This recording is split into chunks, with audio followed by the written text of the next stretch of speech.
আমার নতুন একটা ব্লগে তোমাদের অনেক অনেক ওয়েলকাম। তো আজকে আমরা ঘুরতে চলে গেলাম, অনেক দিন পর ঘুরতে যাচ্ছি। আজকে আমরা গেলাম লালবাগ পার্কে। তো লালবাগ পার্কে আমি ব্যাঙ্গালোরে এসেছি এই 2 মাস। এই 2 মাসের মধ্যে আমি কোনো জায়গায় যাইনি, ওই টুকটাক এদিক ওদিক ছাড়া এরকম যে একটা ট্যুরিস্ট স্পট এরকম জায়গায় যাইনি।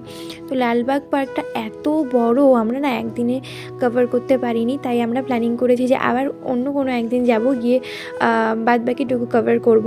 তো আমরা প্রথমে প্ল্যান করেছিলাম যে লালবাগ একটা পাহাড় আছে, সেই পাহাড়ে আমরা যাব। তো সেখানে যেতে যেতে সেই জায়গাটা খুঁজে খুঁজে আমাদের হয়ে গেছে অর্ধেক টাইম। আমরা ওখানে পৌঁছেছিলাম 5টা সাড়ে 5টা নাগাদ।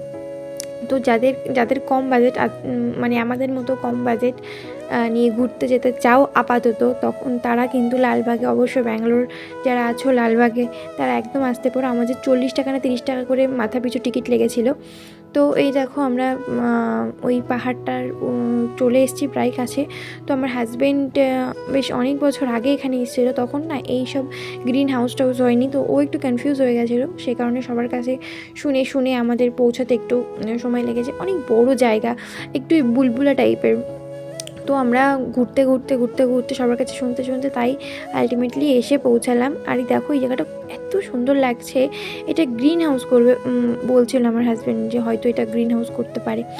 ওই জায়গাটা কিন্তু রিলস বানানোর জন্য খুব ভালো, লোকজনের চেঁচামেচি এইসবও না, বেশ ভালো জায়গা। তো আমরা দুজনে খুব এনজয় করছিলাম, আর আমার তো খুব ভালো লাগছিলো, কারণ আমি প্রথমবার এসেছি। তো আলটিমেটলি সিঁড়ি দিয়ে উঠছি, এই সামনেই পাহাড়টা আছে। আমি না একটু হাঁটতে পারি না জানো, একটুখানি হাঁটলে আমার এত বেশি কষ্ট হয় না, ধারণার বাইরে। দেখো দুপাশে স্টল বসিয়েছে, এখানে অনেক ফ্রুটস ছিল, তারপরে ওই কেটে কেটে বিক্রি করছিল, জুস বিক্রি করছিল ফ্রেশ ফ্রুটসের, আরও অনেক কিছু ছিল। আর ব্যাঙ্গালোরে কিন্তু খুব ফ্রেশ ফ্রুটস পাওয়া যায় এখানে। আমি দেখেছি, আমি যখন ব্রিগেড রোডে গেছিলাম আমার হাজব্যান্ডের যেখানে হোটেলস, সেখানে গেছিলাম, সেখানেও দেখছিলাম যে ওই ঠেলা গাড়িতে নিয়ে দাঁড়িয়েছিল অনেক অনেক বয়স্ক মহিলারাও দাঁড়িয়েছিল, ইয়াং যারা মধ্যবয়স্ক তারাও দাঁড়িয়েছিল ঠেলা নিয়ে, ওই ফ্রুটস বিক্রি করছিল। আমি একদিন খেয়েছিলাম, খুব টেস্টি ছিল, আর পুরো ফ্রেশ ফ্রুটস কেটে দেবে, খুব ভাল লাগে খেতে। তো দেখো ওই যে সামনে দেখা যাচ্ছে সেই পাহাড়টা, আমার ভালো লাগছিলো, খুব এক্সাইটেড ছিলাম আমি। অনেক হাঁটার পরে আমরা চলে আসলাম আমাদের ডেস্টিনেশনে। তো এখানে জানো তো অনেকে এক্সারসাইজও করছিল, হাঁটতে এসেছিলো বিকালে, অনেকে হাঁটতে এসেছিলো। আমি শুনেছিলাম আমাদের এই আমরা যেখানে থাকি, যেই আন্টিদের রুমে, সেই আন্টি বলছিল সকালে মর্নিং ওয়াক করতে গেলে নাকি এখানে পয়সা নেয় না টিকিটের। তো আমাদের রুম থেকে, মানে আমরা আনারপলিয়াতে থাকি, ওখান থেকে এই পর্যন্ত হেঁটে হেঁটে আসা তো একদমই অসম্ভব। তো সেই কারণে আমরা চলে আসলাম বিকালের দিকে ঘুরতে। দেখো ওপরে সুন্দর একটা ছোট্ট মন্দির আছে। তো আমার পাহাড় জায়গাটা ভালো লাগে, সমুদ্রও খুব ভালো লাগে। আমার পাহাড় সমুদ্র দুটোই খুব ভালো লাগে। তো ওই যে উপরে যাচ্ছিলাম আর বলছিলাম, জানো তো আমাদের স্কুল থেকে যখন ট্রিপে নিয়ে গেছিলো, শুশুনিয়া পাহাড়ে গেছিলাম আমি। তো সেইখানে না শুশুনিয়া পাহাড়টা ভীষণ ডেঞ্জারাস লেগেছিলো আমার কাছে।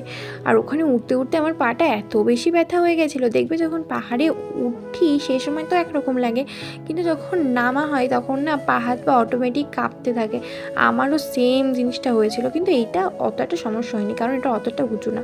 দেখো আমার মাথায় ভূত জাগিয়েছে। এবার আমি এই পাথরটা যে আমি উঠছিলাম, আর আমার হাজব্যান্ডকে বলছিলাম একটুখানি ভিডিও করে দাও।